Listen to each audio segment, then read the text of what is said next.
Welcome back to the daily discussion. All right, so the next quote I don't really like that I used to use is give 100%, and or even worse, give 110%. Scientifically speaking, to give 100% of yourself would actually mean that you would be dead. So scientifically speaking, right now it's already defeated. Giving 110%, again, not actually scientifically allowed. So why I don't like this is because you're actually not getting to the crux of the problem, and what you're trying to get to is the motivation to do more or move past your perceived 100% effort.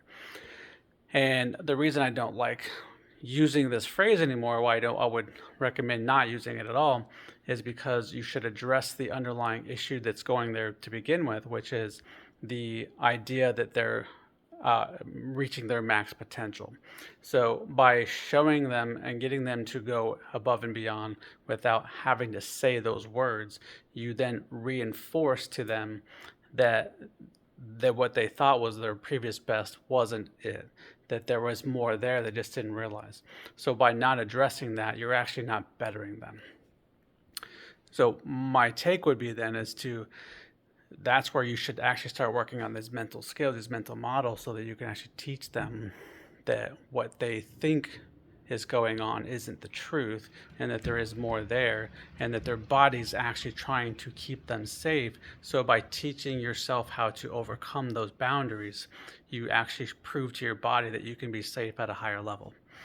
And once you get to that level, then you can just keep, to a certain extent, moving further and further until you actually find your peak capacity.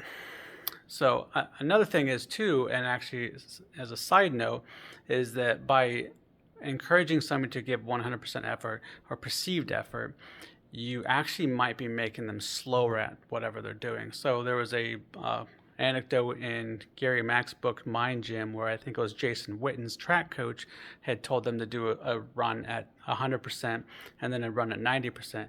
And their times at 90% were better because their muscles were slightly more relaxed, so they actually flowed and more fluid. So they actually got in a better rhythm, which meant they got better times. So by giving that extra 10% of what you're perceiving as your top, absolute top, you actually become more rigid and frail, which means you're not actually performing your best. So by taking a little bit off, you do get better effort out of it. So just something to think about, and let me know, what do you think about this? And do you still use this phrase, and will this change your mind at all?